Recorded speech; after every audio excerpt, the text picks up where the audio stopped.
The West Tigers podcast is brought to you by the West Tigers Podcast Forum. Have your say on anything to do with the West Tigers, westtigerspodcast.com.au.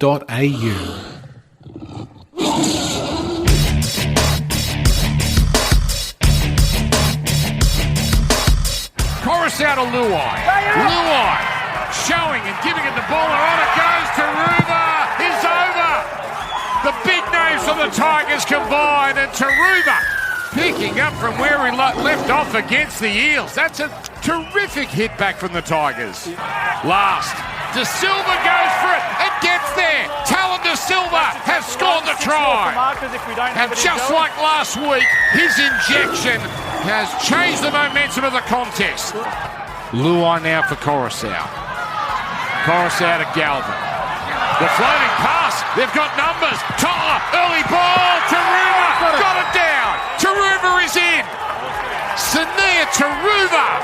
Again, they go to the short side. Press play. Safer got over. And he's claiming it. Tigers in front. Here they come, the Tigers. Look at them all pumped up. Coruscant goes himself, goes to the line and scores the game-clinching try. Appy Coruscant has taken over this contest, and the Tigers knocking on the door of a second straight victory.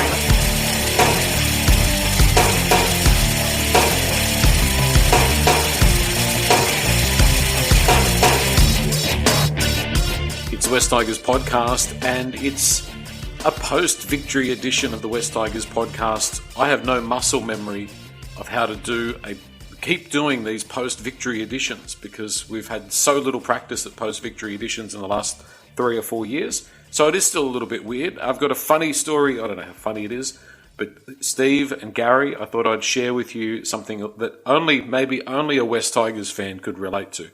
So I didn't actually see the game last night. I was at a function and I thought, I've got to watch it, win, lose or draw, because we've got to talk about it on the pod tomorrow night.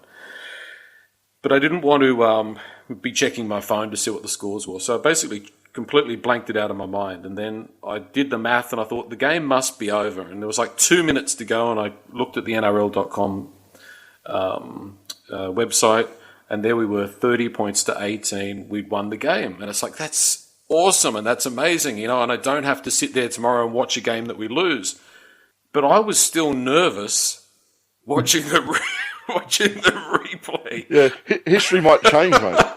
Yes. Hey, Joel, I relate to that totally. I sit through the game on replay and I'm still getting nervous and I'm still yelling at the TV. It's crazy. I relate to it. I'm sure there's many who relate to that. With 25 minutes to go, I'm sitting there thinking, did I definitely read that score right? This is not looking good. You didn't have it the wrong way around. Exactly. It was a 30 points to 18 win over the Dolphins up in Redcliffe. Our first ever win in Redcliffe, which was good. Let's go one-word submissions first, but I'll go with you guys first. Steve, one word for that 12-point win over Redcliffe. Yeah, well, as usual, I want to give two. The first one I want to give is Pole. I just thought that was, it was a real team effort, all 17, but I just thought that was probably his best game for us, and if not best, the best in a very long time. He was fantastic.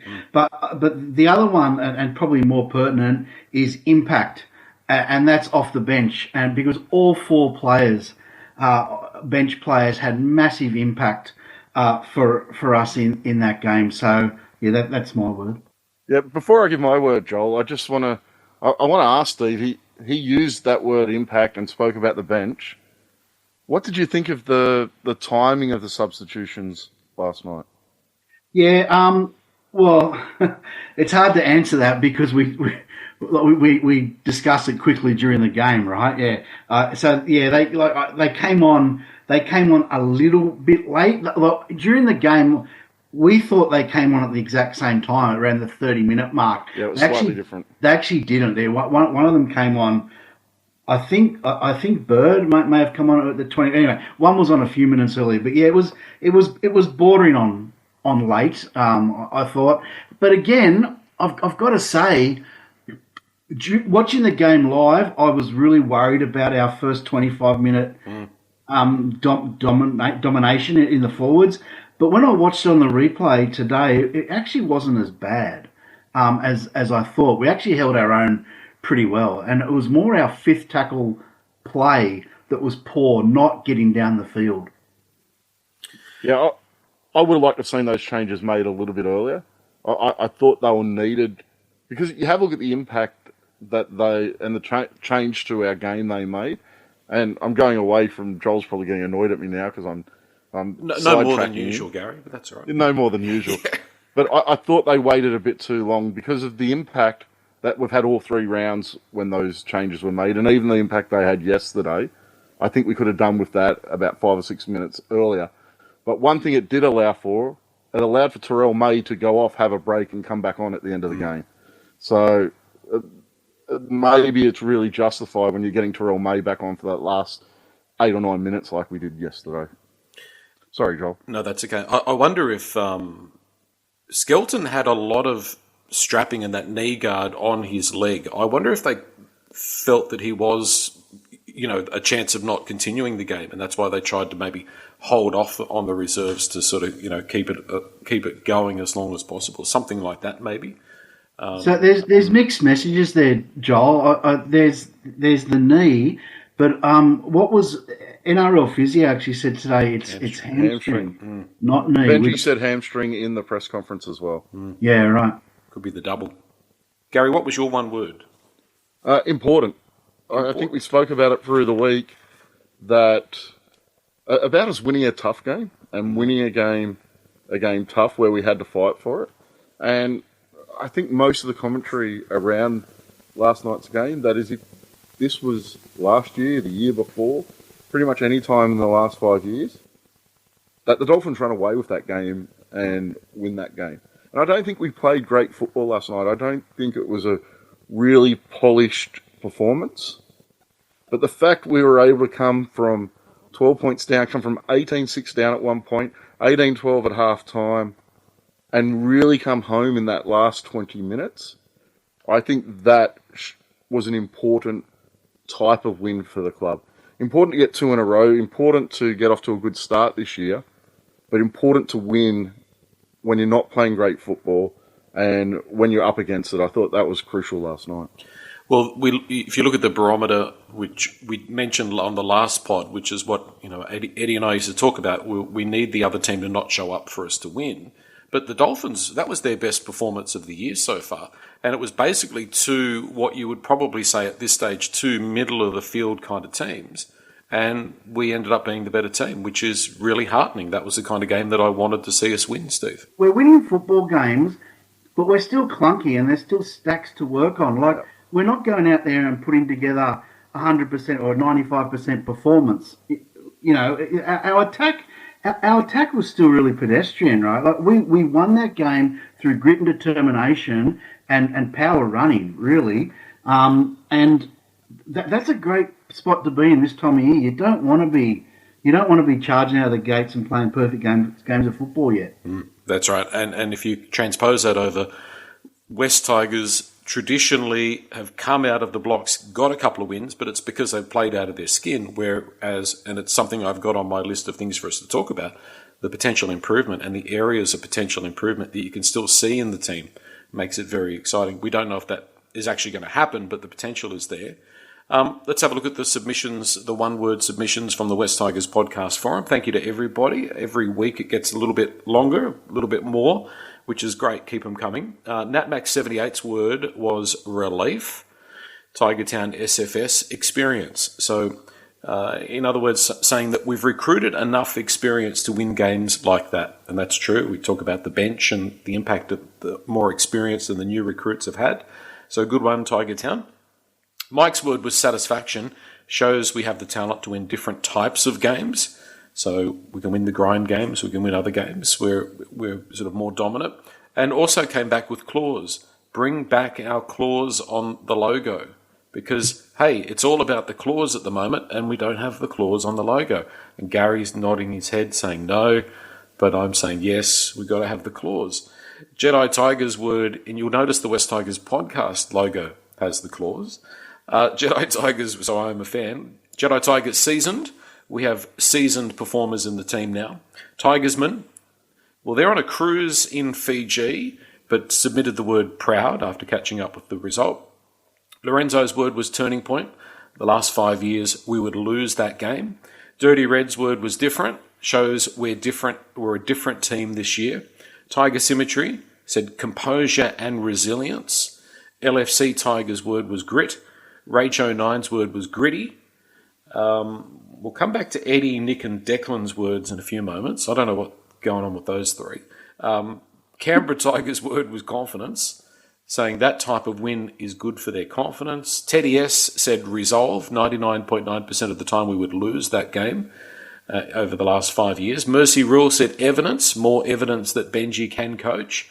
Peter A's word was fortitude. Yanni said belief. Daniel 67 fresh air. Tiger Tragic 56 word was effort. Kenny 4517 experience. Tiger Ton leadership, saying the new recruits have brought this leadership. Snake said glimpse. It's a glimpse of what could be in the future. And Cade's 79's word was recruits. All made big contributions over the first 3 weeks. My words, I started with one and then ended up with two and then I've ended up with three. The first one is 20. And that is in the context of we scored 18 points in the final 20 minutes. But I think it's with that 20 minutes to go, as others have said there in the one-word submissions, where the West Tigers of the past wouldn't have won that. We had a couple of things go against us, and we managed to find that resolve and come home over the top. Teamwork is another one that comes to mind because I thought it was really a team effort. If you looked at individual performances, there were probably guys that if you were rating their performance, there was a lot of people that rated a 7 or an 8. Not one or two that had particularly high games. I thought everybody had quite a good game. And the other one is Robinson, which is a little bit more cryptic, and that is thank you, Trent Robinson, for making that phone call to Terrell May. Like, we're anxious about losing players to the Roosters, but boy, we've got one back there, and that's not to take away from Fanua Polo. Definitely with you there, Steve. I want to talk about him, but what Terrell's added to the team is pretty enormous, Gary. Yeah, watching that game last night, I thought, I sat there thinking Terrell wasn't having as dominant of a display as what we've seen the first 2 weeks, and I thought he was a little bit down. But then you look at the stats after the game, and depending on where you look, because there's varying different meters, but if you look at NRL.com, they had him down for 176 meters, 41 tackles with 1 miss. And if that's a sort of down game for him, then there's nothing to complain about. So I don't think he quite had the impact on the game that he had in the first 2 rounds, but that's still a really strong performance. You know what I'm noticing is that these guys are complementing each other and they're bringing out the best in each other. Now, for years and years and years, I can remember when Aaron Woods left, right? One of the things he said was he was just sick of feeling like he had to do it all himself, right? Which you know, you could argue wasn't a valid comment, but he made it nonetheless. And, you know, we've had the argument where Stefano probably felt that at times, but all of a sudden we've got Terrell May who pushes out the meters he pushes out and plays the tight game that he plays, you know, 40-odd tackles, 1 miss. Like that's a tight game. And he's had 2 misses all season, Steve. Sorry?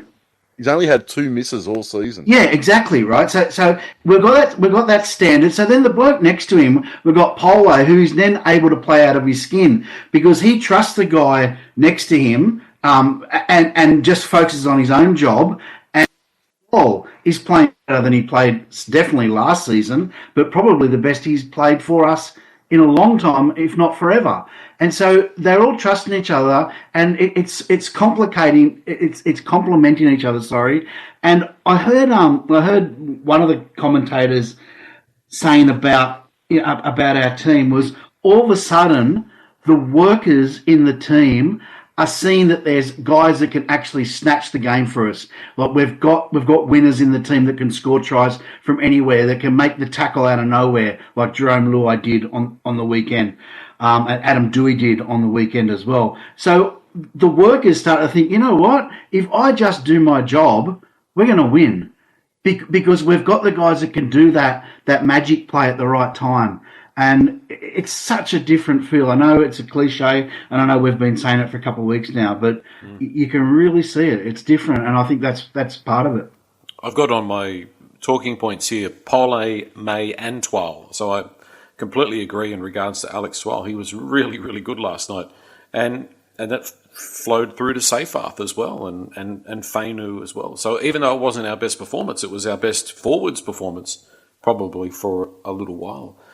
We can circle back around to that. What do we make of these one-word submissions from Declan? He said dawg, D-A-W-G. And Eddie apparently says that means you have guys that like to compete. So it's a very 21st century type of thing. I'm feeling old right now. Yeah, I'm not exactly sure. Steve must be feeling ancient. Look, I just think Declan is getting older and he's worried about it, so he's trying to pretend he's a teenager still. So he's trying to be hip. Yeah. He's going through his one-third life crisis. Eddie's word was June, and I presume that means something along the lines of like the West Tigers still being in the competition in June. Yeah, I'm guessing his word last week was May, and if we lose, was it this weekend or the weekend before, that our season would be over in May again. So pushed it out. Maybe he's pushed it back a month, and our season won't be over to June, in Eddie's opinion. I wanted to go to that discussion about Pole and May and Twal, because the thing is with the Dolphins, Steve, is that their forward pack is probably their strength. And, we talked about the West Tigers going out there, running into a good team that puts up a fight. And we've done that. And I think our forward pack has dominated a respectable forward pack. And I think that's a huge step forward for the team. And they should take a lot of heart from that. I'm not exactly what they put in Pole's water, but he played out of his skin. And not just, with dominant runs, but there as a linking player as well a few times. Very, very impressive. Yeah, well, there's a few players in the pack playing that linking role, but a good stat, and I much prefer to watch the game than just read the stats, but they do go hand in hand. And out of his on NRL.com, and I know a couple of sites have different figures, but he had 200 metres. But the one that's there, it was 93 of them were post contact, and that's what we need. Like to run 200 metres, you're busy, but to run 200 metres and have 93 post contact, you're busy and effective. And so if he can push out post-contact meters of that quality on a consistent basis, we have got a very, very good going forward. Pardon the pun. For me, what's really important for him now is that consistency. We saw him push out 170-odd metres in one of the trials. I think it was the second trial, had a really strong game. The first two rounds, I thought he's been below his best. But last night he was using that footwork again. Yeah. Using at times I think he loses momentum when he uses his footwork. It's about getting that balance right. So he's using that footwork but continuing pushing forward. And I thought he did that really well last night. And that's why he was able to get those post-contact meters, because he used that footwork while still driving forward. And I still think he's got to tighten up his defence. There were still a few issues in defence with him last night. But if he can push out 150 to 200 metres week in, week out, then that starting spot's there for him. Like, he's already got that starting spot. But I think, Joel, you and I spoke about on Wednesday night that we're probably that one prop short, that starter with a little bit of impact. He's got to perform the way he did on last night, and that spot's there for him, like moving forward, because he has that potential. I also thought at times he ran with much more impact last night, much harder, and that's what he needs to do week in, week out, and just get that balance right between the footwork and the power running, because he's got a good power running game as well. And the other bloke who ran with impact and a lot more, I already sort of mentioned him, was Alex Twal, and he had 50 post-contact metres. It's not the same as Pole's, but that's still pretty good. I didn't write down how many metres he ran, but I think it was around, from memory, I think it was around 90, 95 metres, and for half of them to be post-contact, that's good from him as well. That's doing a job. I still think, and I think it's been like this since Appy came to the club. I still think he times his runs off Appy better than any other forward in our club. It's just that at times he hits that line and all momentum stops. So the fact that he got 50 post-contact metres is a big improvement. I think he's had a really strong start to the season. I was really against using him in that 13 role early in games, but I think he's done a really good job there. His defence, I thought, fell away last season, but his tackling stats are back up to where they have been the last couple of years, the previous years before last year. So I think he's in for a really big season, which is really good to see. You can't, while we're in this talking about this part of the field, like I think Richo's done a good job of identifying the guys that he wants, and we've all probably, maybe not so much Bateman, but Clemmer and Stefano, when they've exited the club, there's been a lot of people that have said, what the hell's going on? Why would we do that? But Bateman, Clemmer, Stefano, I think given what we're seeing from them and what we're seeing from the guys that Richo's had that faith in, and I'm sure it's more than just Richardson, but he's probably gets the ultimate say with these things, that they're making the right decisions, Gary. That it seems to me, and we touched on this on Wednesday night, that when we make a move, it seems to, more often than not, be the right move. It seems to be a move that has a net gain rather than a net loss. Yeah, I'm sure the club would have been really happy had Stefano stayed. Like they put a really good contract in front of him. I'm sure they would have been happy with him staying at the club. But the fact he left.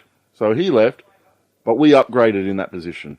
What we got after he left is far and away, like Terrell May is performing far and away better than Stefano did in any game for us in his entire career at our club. And then you throw in Hunt as well. You throw in a guy like Jack Bird, who I thought was fantastic last night and probably hasn't got the credit he deserves. In the centres and when he first came on. Yeah. Yeah. He is having genuine impact on the game when he comes on. So I think it's a masterstroke starting him on the bench. As I said, I think we left him on the bench for a little bit too long last night because he genuinely, along with Hunt and along with Talon De Silva, they make a difference when they come on and they turn the game. And I think that's really crucial as well. The guys we've brought in to replace those forwards we've lost are a clear upgrade on every single one of them. Yeah, and the other thing about that, I don't know whether this is just good luck, but I'd say it's not. I'd say it's good management and good selection, is all these guys that have come into the club have just come in with the most positive attitudes. And it's not just positive attitudes when they get what they want and the team has a win. Like, it's been a positive attitude since day one. Like Jack Bird was training the house down. He came early. He was doing extras. Like, he wanted to make a mark when he started playing for the West Tigers. Jerome Luai has done nothing but talk winning since he signed his contract. Taruva's been the same, and the same with I've just forgotten his name, Terrell May. Terrell May's just come in and said, "I've got a point to prove. I'm going to show you guys how good I am and that I love footy," and they've all done it, and the whole club is getting swept up by it. So yeah, it could be good luck. I'd say it's more than that, but that's been such a big difference for us. They've all brought energy, and the interesting thing is as well, like it's unfair, I suppose, in some ways to compare, but the previous CEO, to me, never exuded a whole lot of energy. Like, compare and contrast that with our current CEO when he's in good form. The way that the energy that he brings, the passion that he brings is totally different. So, I think it does start at the top, but I think they've also targeted people that bring that energy. Look at Taruva. He's like the Energizer Bunny. I think he adds an awful lot to the team. And I want to talk about him a little bit more specifically a little bit later on, Gary. Look, I was just about to jump on Taruva as well, because it's not only energy he's bringing, Joel. If you watch those huddles after we scored tries last night, he was doing a lot of the chat in those huddles. And it made me think back to the camp documentary that the West Tigers put out and the conversation that Benji Marshall had with him about how important his voice is. He was fully involved in leading those conversations. And they're doing their breathing things that a lot of teams do now. He was leading those breathing things. He was leading the chat in those huddles after a try was scored. So he's not just a winger who is an outstanding finisher, 5 tries in the last 2 games. like with work to do on just about every single one of them. He's a leader out there, not just with energy, but with his words as well. And I'm sure that he's a leader on the training paddock as well because of the experience he has coming through that Penrith system. And he's also running the marketing department with his claw. Like maybe he has to copyright that or something. Mate, the club, and they're starting to. You can see it already. Yeah. The club is going to jump all 100%. Over that, and it's going to be everywhere. Well, just not on the emblem. Let's stay there, Steve. I think Taruva, possibly the best finisher we've had on the wing. Well, at least for a decade. Like the way that he can finish a try is just super impressive. Yeah, he is, but he's been helped. He's been helped as well because our forwards are doing their job. We're getting quick. We're getting good ball out to him and out wide, so that helps him as well. But absolutely, he can. We've struggled in that area for a long time, and finally we've got some guys out on the edges that can finish. And can also, because I'm going to say it because I say it all the time, but can also start our sets off really well for us as well, which is just as important as their ability to finish. Taruva last night, that I think was the second try he scored, the one that had the Harbour Bridge pass by Galvin over the top. I thought Toa gave Taruva the ball too early. Sitting there watching it live, I thought, mate, he's bottled that. But his footwork and ability to come back against the covering defence, which we've seen him score tries a number of times this year. He's actually beat 2 or 3 players by coming back infield against that sliding defence. He just times that change of direction perfectly. And that's why he's able to get himself in those positions to finish those tries. And I think he pretty much just about lost that ball on that try about 3 times. It was almost up over his shoulder at one point, and was still able to change direction and beat players to the line. I agree with you, Joel. It's the best finisher we've had in a long time. Mate, I'm so glad we've got him at the club. And it's not just his start of the set, Steve. There's times he'll take a hit up on the 3rd or 4th tackle, one out from the ruck, and he goes at the line so hard. Like, he goes flat out, and he's covered 8 metres before the defence is even getting to him. And it's just, he's such a change to what we've kind of had in that role in the past. We're going to have 2 or 3 players, if we continue the way we're going, who are in contention for, how they do the signing of the year sort of thing. We're going to have 2 or 3 players mentioned in that conversation. And can I mention, Joel, it might come up later, but just in case it doesn't, Gary just mentioned that getting back to halfway and Taruva's sort of taking some control there. Luai has still not played a fantastic game within himself, right? Like if you know what I mean. Well, no, that's not true because he set up the first try yesterday. But his calmness, my point is, his calmness, his leadership, his determination to win, and the fact that he knows how to win, and Taruva, you put Taruva in the same boat, is making such a difference to our team. We didn't take the lead yesterday to the 70th minute of that game, right? There is no way we bring that game home in previous seasons.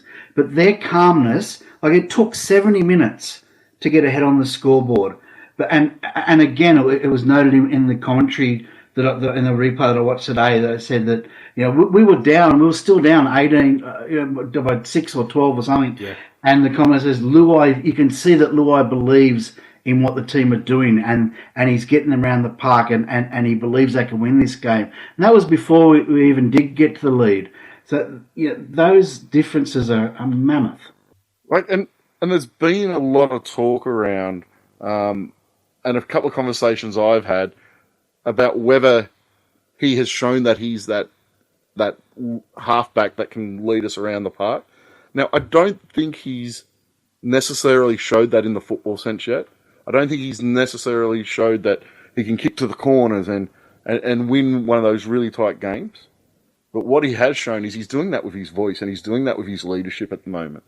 And he's inspiring those guys around him to play to a higher level than we've seen in the past. And I don't think he's quite... I'm not going to say he hasn't taken control of the team with his football, but he hasn't dominated a closing out of a game with his football yet. But I think he's doing that with his leadership. I think he's leading the side extremely well. And I said in the past, I think he and Appy complement each other as co-captains really well. Because Appy's a guy who just goes out and leads by example.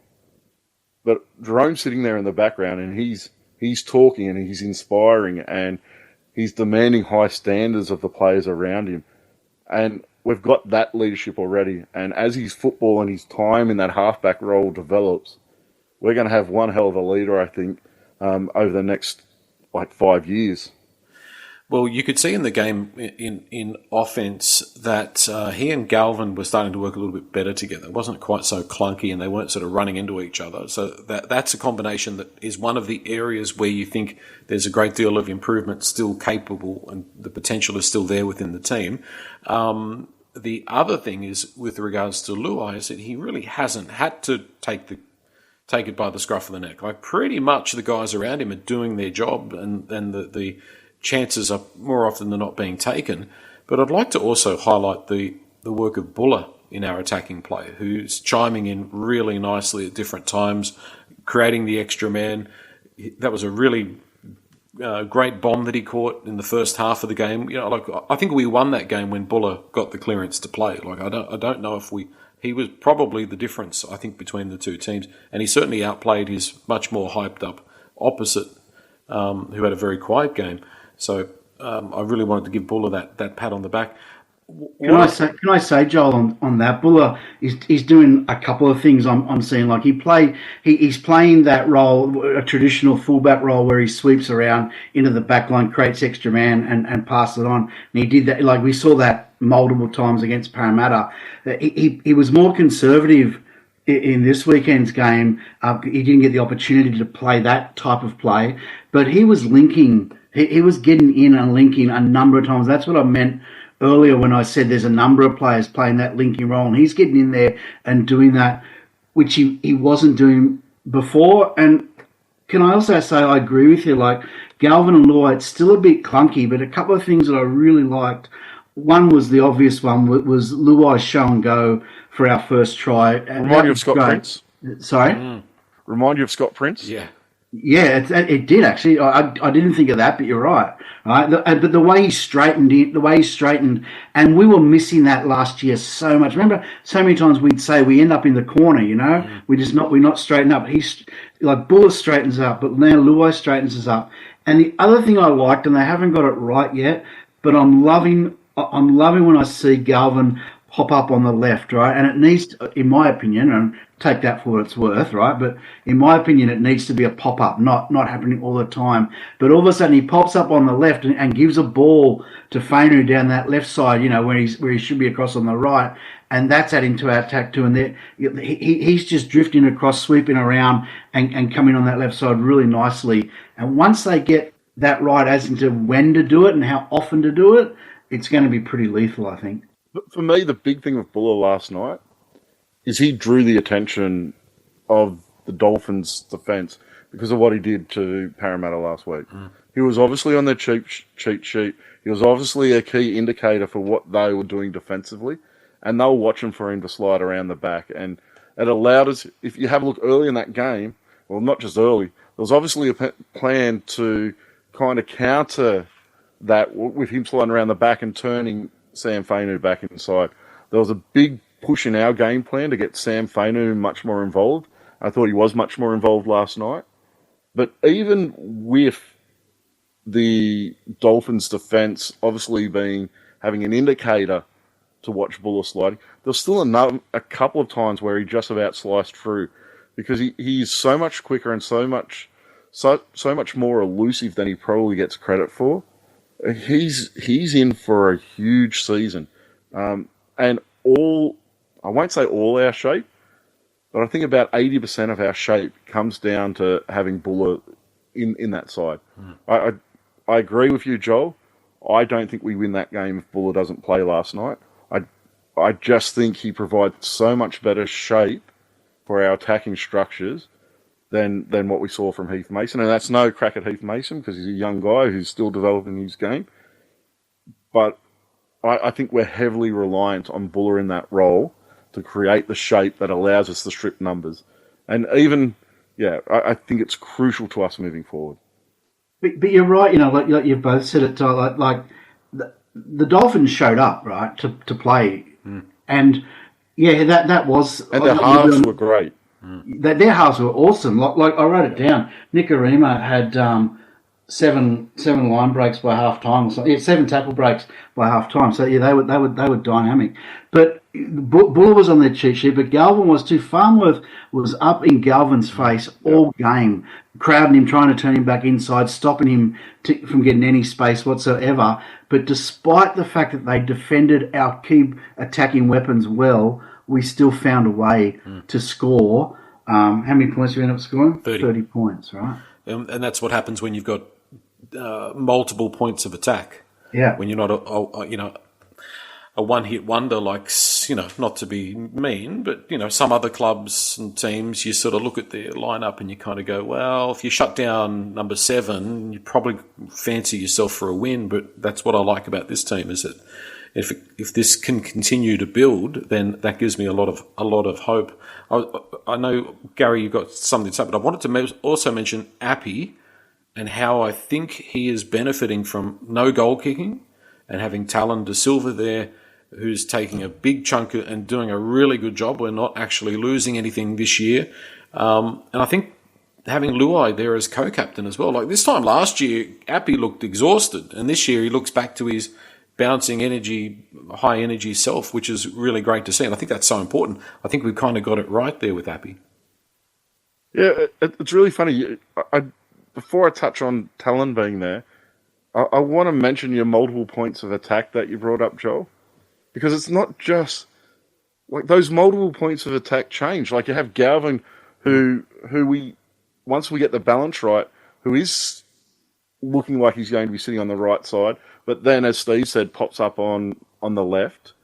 Luai kind of does what he kind of sees in front of him. He almost made it to the right-hand side of the field once. It's like he's allergic to that side of the field. Though that first try he set up with the show and go was true. On the right-hand side of the field. Right. Yep. So he is getting over to both sides. But that second Taruva try, Appy was out in the back line, probably in your typical 5'8" spot, and he showed the two guys himself going inside, and then provided that ball out to, I think he went straight to Galvin from memory, and again Galvin put it over this top to Toa. So Appy, we've got multiple points of attack, but it's not just multiple points of attack from different positions. Our guys who provide that multiple points of attack are providing it from multiple positions as well. Right. Yeah. Like there's a number of times in our red zone where Appy's getting out to first or second receiver, especially when we're spread to the other side of the field, and he's able to fulfill that role, and he's able to set up the space for that second Taruva try, and that's really crucial. But I don't think you can do all that without your second point, Joel. We nearly killed him last year playing him 80 minutes, and I actually thought, and captain, and I actually thought his opening 20 minutes or 25 minutes wasn't great last night. And I thought when Talon came on, he provided real impact. He scored a try, but I thought he really helped with those other guys that came on, change the momentum of the game at that point. And I led to us getting that try just before half time that kind of got us back into it. I think that was really crucial. But it also allowed Appy, to have that little bit of a break, probably reassess a little bit on what had happened in that first 20 minutes, because he was brilliant bringing us home last night. He was key in us winning that game. We said about 3 or 4 people were key in winning that game last night. But Appy created the space for the second Taruva try. He laid on the try for Seyfarth with great work, not only just getting out of dummy half, he actually got out of dummy half and went backwards and pulled the defence out further off the line to create that kind of gap that Seyfarth angled into. It was a great performance from Appy in that final 20 minutes. It's sort of Penrith-like, where you look at Penrith at their best the last couple of years. They had the similar sort of thing where they were throwing stuff at you from all over the field. They had threats all over, which is really exciting to see. You know how Eddie likes to sort of come up with segments on the go and, buy, sell and hold and these sorts of things. And one word is an Eddie initiative. Steve, I've got a new one. Gary wrong? Adam Dewey. He's only missed 3 tackles all year. He's playing really, really well. Safe Arthur's... This could be a weekly segment, Joel. Safe Arthur's looking like getting a sky blue jersey this year. He's hit a whole other level. And Gary, God love you, you'd written them both off. So what do you think, Steve? Look, the universe is a funny thing, isn't it? How no matter what, the stars seem to align and the planets align and all that stuff. And Gary is wrong far more than he'd ever admit to being. And we all know. We just nod our heads and placate him and put him in a corner and he's happy, right? So we know that. Yes, Gary?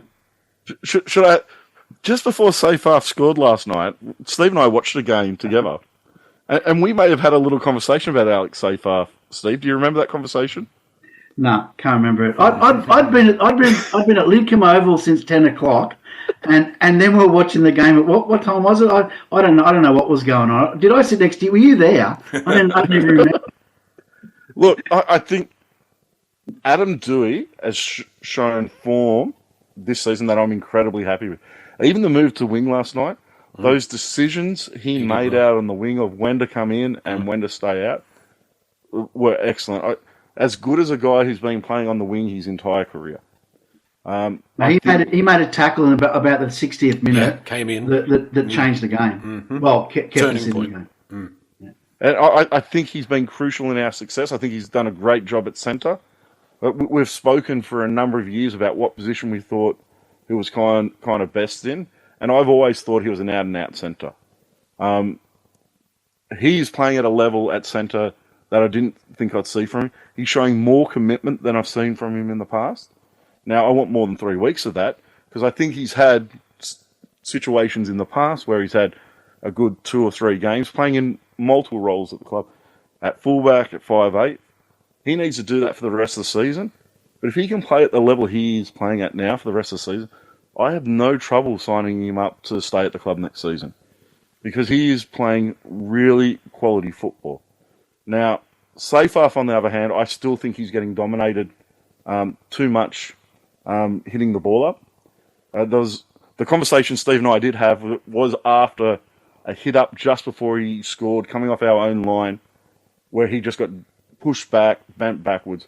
And for me, in that second rower role, that just happens far too often for him to be a starter for me. Yeah, can I throw something there with Seyfarth? Because we have talked about it, and I've said before that I want him to succeed, and I do, because I just love his attitude. He's proven, to me at least, that he's proven that he's just all in and 100%. Do whatever he has to do to make it as a first-grade footballer. My big concern this year, and what Gary said to me at the game was, are you becoming converted to my way, his way of thinking? And I said, yeah, I think I am. That's what he said.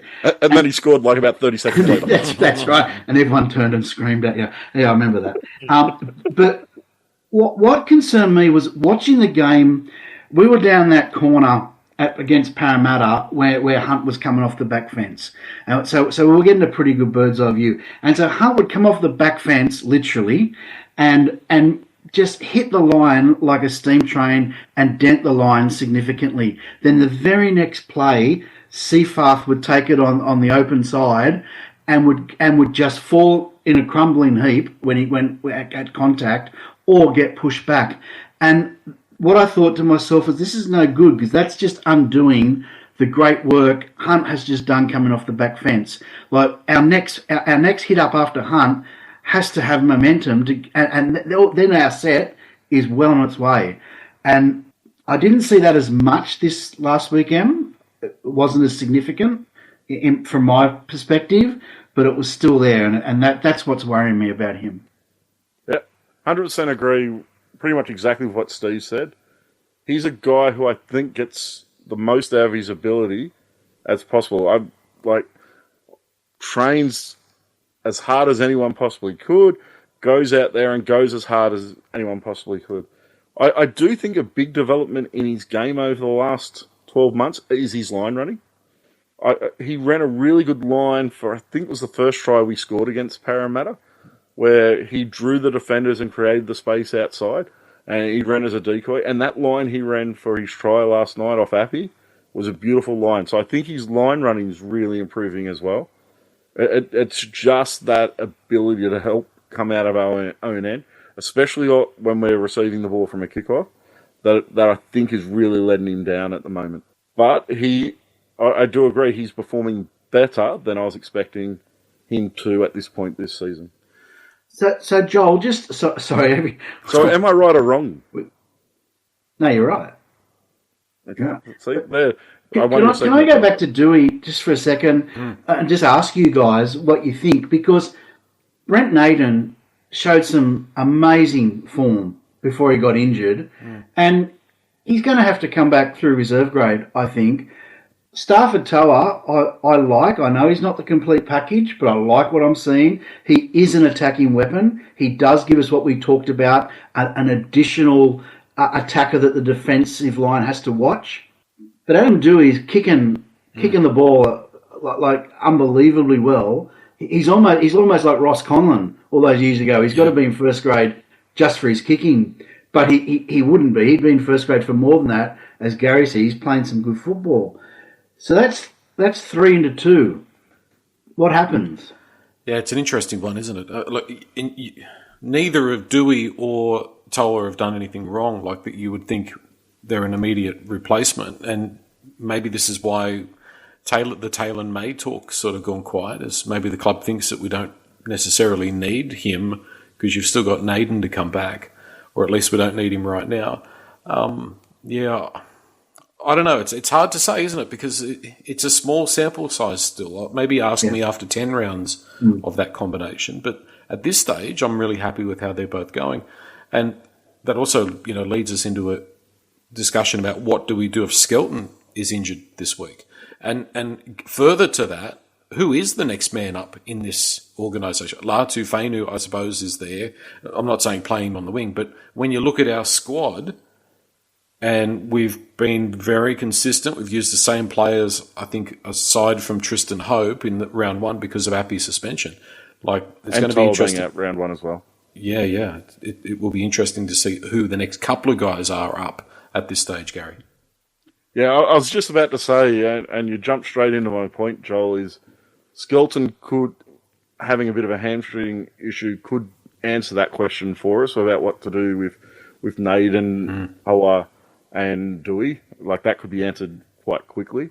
But your next point is Naden's not going to be ready for next weekend, and if Skelton's not playing next weekend, I think it's Charlie Staines. He was on the extended bench leading into this round. My preference would be for Luke Lilly, but he's still coming back from that concussion. I think he's ready to play next week. He didn't play last weekend, did he? No, he hasn't played any football this year. So he would have to come back through some lower grades before I would consider him. So I really do think the only real option at this point in time is Charlie Staines to come into that role, who, strangely enough, has been playing fullback for New South Wales Cup for the Magpies, while Heath Mason's been playing in the halves. So it's interesting of what that decision will kind of be, but I expect that if Skelton can't go next weekend, that'll be Charlie Staines that comes in, and we do lose a fair bit, especially coming out of our own end, with that kind of replacement. Any chance Dewey goes to the wing and Jack Bird goes to centre? Do you think they'll consider that? For me, I don't know, because I don't know enough about Adam playing on the wing. What he showed last night is he could handle it defensively, and my concern would be him having to do those hard yards coming out of our own end for an entire game. I think, especially on the back of the knee issues he's had in the past, I think that might be a bit much to ask. And that lack of speed. He's still, even the other week when he made the break down the left-hand side, that Buller set up for him with the kick inside, I didn't think he looked real quick going down there. And it was just that he's got those hard skills. He was able to put a beautiful kick back on the inside. So I don't know if he really has the speed to fulfill that role. He's definitely fine under the high ball. He's played some fullback, and he was always safe under the high ball, and he was safe last night under the high ball. So he's got that. It's just that lack of speed that would be my concern with him in that role. Ultimately, for me, the next guy up is Luke Lilly, but he needs a little bit more time in the lower grades before he's consideration first grade. I'm a little more conservative in that I'd rather move things back to the way they were and what was working, and run someone in Staines who's got a fair bit of experience. He's played in a grand final, rather than moving Bird into the centres and then that changes the bench rotation. The other option, if you do want to get a little bit exotic, is that you could put Toa on the wing and run Bird in the centres in place of. I'd prefer that than Dewey. I think Dewey. The issue I have with Staines is they're just going to kick to him all night. The whole game plan would be to kick to Staines' corner and absolutely belt him as he comes back, because he just doesn't have that go forward. So I think he's all right. Where he does work well, if they kicked to Taruva all night and Taruva took that first hit up and he came over and took that dummy half run, off the back of a good play the ball, he actually covers the ground really quickly and can hit the ground and get a fairly fast play of the ball. So he's all right in coming out of your own end in yardage when he's that second runner. But if all they've got to do to avoid that is just kick to him all night, and then you have a little bit of an issue. Maybe they kick to him all night and he passes off to Buller, and Buller takes that first kind of hit up. But he also doesn't go that hard at the line either. But I thought that was improving last night as well. Well, we'll find out on Tuesday. I don't know. You wouldn't be surprised if there is a bit of a left field. Please Skelton play. If Skelton is not available. Yeah, he's huge for us. Yeah. It makes a big difference to us next weekend whether he plays or not. So this is part of a successful season. We're not going to go through the season and not get any injuries. And if we're going to have a successful season, we have to be able to cover this stuff. Yeah, I agree. Staines is the logical choice. And I also agree with the concerns. I've been saying it forever. He starts our sets off so poorly. But if he gets his chance, he's got to step up. You talked earlier, Joel, about the Penrith mentality. We've got to adopt that Penrith mentality. Next man up, and then he's just got to go out and do a job. It just has to be.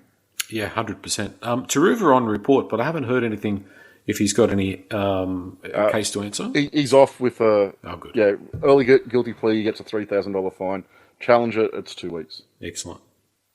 I think that covers the game pretty well. I think it does a lot for me. Comes back to that one word, which is that teamwork. It's probably one of the best teamwork performances that I can remember for the last couple of years, and heartening because you can still see there is a lot of potential improvement there, Steve. Can I just mention one negative or area for improvement that I thought was pretty obvious, and that's our marker defence and just sitting in behind the markers. That first try they scored was because we didn't have any markers. Didn't have any markers at the play the ball in time, and Marshall King got downfield because of that. Then they scored because of that, and that happened a couple of times in the game. So we've really got to fix up that. Well, at least concentrate on making sure we've got our markers there and square and active in the defence. That marker defence is all about that first collision, and in that opening 20 minutes, I thought we struggled to win the first collision in both, especially in defence, and that's when your markers struggle to get on side because they get a quick play of the ball, and it's harder for your markers to get there. So we've got to win that first collision, slow down that ruck so our markers can get into position. Jerry Marshall King, his biggest strength is playing off the back and identifying a fast play of the ball and playing off the back of that. That's when he cuts sides apart, and he did that to us a couple of times last night. But yeah, discipline, not just in first grade, Joel. Steve and I went out to Lidcombe Oval yesterday, and Heath Mason should be getting a cannon put up him this week. Really? He got himself sin bin because of really poor discipline that the Magpies were playing with throughout the first half yesterday. A lot of back chat towards the referee, a lot of undisciplined play, and then Heath Mason, who should be going back and working really hard, got himself 10 in the bin for talking back to the referee. Now, the discipline last night in the NRL squad wasn't that bad, but we're still giving away far too many 6 agains, the laying in the ruck, and the poor, ill-disciplined behaviour that we saw last year hasn't got to the point where we've had someone sin binge yet. But if that continues, that's going to become an issue again. Yeah, 100%. Congratulations to the club, 9,000 members. It's another important milestone. It's still not enough. Like I love that they're honest figures, but for the size of the club and the potential of the club, 9,000, it should be double that, easily double that. It'll get there if we keep winning. You know, if we keep winning, it'll be exponential growth for sure. But we need to keep winning. But I think it's good, Joel, that they've been honest. You know, that's where we're at. We didn't get to 9,000 till the end of last season, so to get it, you know, at the end of March, it is absolutely a step forward. So I don't know what that means. I don't know how it falls away, like how much growth falls away throughout the season. But I know they're aiming for 13. If they can get somewhere near that, you know, this year, that's pretty much would be a job well done, I'd reckon. Well, if this side continues to perform and win games the way it does, that 13 I think will be reached fairly quickly. Like, I would have to say I'm going out to Campbelltown this weekend expecting it to be a sellout. Once you start selling out these grounds, it gives a reason to really push membership. If you want to get into these games, you need a membership. And I think, it should be a sellout against the Warriors out at Campbelltown this weekend. And, I win a couple more games and those numbers will jump pretty quickly. Yeah, I think it will take care of itself, guys. I think you're right. And speaking of Campbelltown, it should be a massive game, like a great crowd. The crowds out there have been so good lately. But the ambush, Steve, there's going to be an ambush event on before that game against the Warriors on Sunday. Yeah, thanks, Joel. The ambush is back, bigger and better in 2025. So we'll be at the Beer Shed at Holylead Road, Lemire from 4 o'clock on Sunday before the game against the Warriors. We are hoping to have a guest. The club are trying to organise that for us at the moment, see who's available to come and have a chat with us over at the Beer Shed. We'll have Yachty's quiz again and some giveaways. The club have said they'll provide some gifts for us and some giveaways. We'll also have the podcast panel as we normally do. So we're just encouraging as many people come on down to the Beer Shed, get there early, meet some people, enjoy Tigers talk. We've had a couple of wins before we head over and smash the Warriors. And after watching the Warriors last week, we are going to smash them this week. So 4 o'clock, Beer Shed, the ambush. See you there. I tell you what, we owe the Warriors a bit. They've owned us a bit the last couple of years, so it would be very nice to beat them. If anybody's a little bit sort of, because people tend to sort of be a little bit routine focused on game day. Like, don't be scared of where the Beer Shed is. Like, it's so close to the ground that you could literally park a couple of 5-minute walk probably if you're in the main car park there near the train station. Like, it's 5 minutes, if that, just around behind the Outback Steakhouse. It's really, really simple, really easy. So get along. And it's easy to get out of after the game. If you get stuck in that car park, it took me an hour and a half to get out after the last game. Parking over near the Beer Shed, you get out pretty quickly. Yeah, exactly. I've never parked in that car park, and I never will because I've seen the queues. Yeah, I was rushing to get to the game last time. I won't be doing it again either. Exactly. All right. Eddie's promised he's going to be here for the midweek pod, so the planets have aligned again. Do we trust that promise? No, I don't trust it. It's never completely 100%, but we'll take him at his word at this stage. And Yachty's quiz, I'm sure, will be back. I've actually thought about June, Joel, through the pod. I've thought about what June means. I think you guys have got it wrong. I think it's D-U-N-E, June. And it's all about Eddie sticking his head in the sand. I think that's what it is. I thought it might have been the new girlfriend that he's been seen around the inner west with, June. There you go. That's even better. That's it. All right. Thank you, guys. Cheers. Thanks, boys.